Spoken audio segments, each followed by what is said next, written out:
θες ρε Αράπη? Μη μιλάς έτσι στον Βίκτορ Μανουέλ. Είναι το αγόρι μου. Τα κοιμιάσαμε. Δεν το καταλαβαίνεις. Είσαι μαλάκο, με το σκούρο τον έγρουλα. Θα σε ξεσκίσει. Io stava a vedere, volevo stare a vedere la marema. Va bene,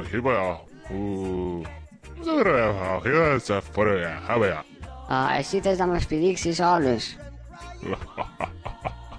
Άμπρα χαρά μα πάω, χαρά του κατάλαβες. Maria, Maria, o Pedro Arco, Maria do Damar, Maria da Denario Sol, Maria da Denario Sol, Maria. Πάντα μου άρεσαν οι Αράπηδες με τη μεγάλη μαλαπέρδα.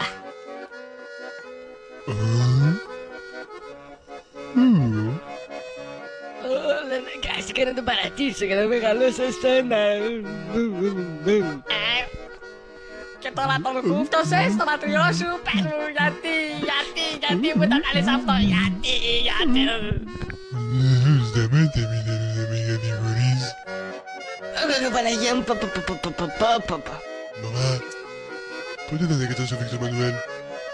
Πότε θα το κούφτωσα στον αχυρώνα? Σου ορκίζομαι μαμά, αυτά τα λέει η Λουτσία. Η Λουτσία Ντεπάκο είναι τρελή. Είναι τρελή μαμά, τρελή crazy.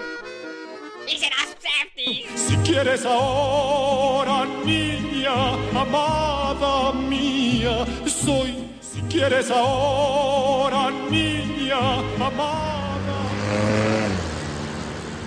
Λοιπόν, πρόσεχε, όταν ένα κορίτσι μεγαλώνει, το σώμα της αλλάζει και ό,τι ήταν έτσι επίπεδο, τώρα γίνεται στρογγυλό, αφράτο, γίνεται ζουμερό.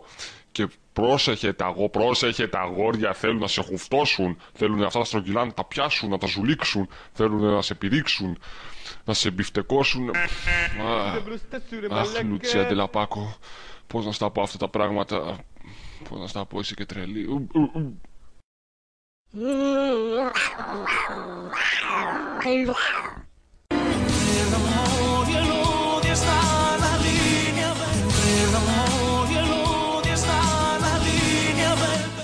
Όχι, δεν είμαι τρελή, είμαι μια χαρά, δεν είμαι τρελή, είμαι τέλεια. Είμαι μια χαρά, σας λέω, είμαι μια χαρά. Είμαι μια χαρά. Δεν είμαι τρελή, αυτά θέλω να φάω μικρά παιδάκια. Φέρτε μου να φάω μικρά παιδάκια τώρα.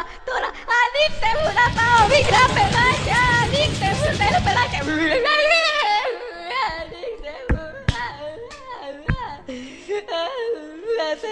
Είναι αλήθεια ότι η μαμά σου θέλει να σε φάει? Πού το άκουσες αυτό? Ο Μαρσελίνο, ο νονός μου το είπε. Μου είπε τη μαμά σου σε ταΐζει να σε κάνει χοντρό για να σε φάει. Είναι ψέματα. Η μαμά μου με ταΐζει γιατί με αγαπάει. Και αυτή είναι η μόνη αλήθεια. Αυτή είναι η αλήθεια, ναι, αυτή είναι. Μα την έχω δει να σε δαγκώνει. Κόφτο. Θες να κρυφτούμε τελείως? Να έρθω από πάνω και να στο χώσω στον κόλλο? Όχι, γιατί την τελευταία φορά έβγαλα έρπη και η μαμά μου τα ρίξε στον μπαμπά μου. Εγώ φταίω. Είχα βάλει σακούλα. Είχαν τελειώσει τα προφυλακτικά.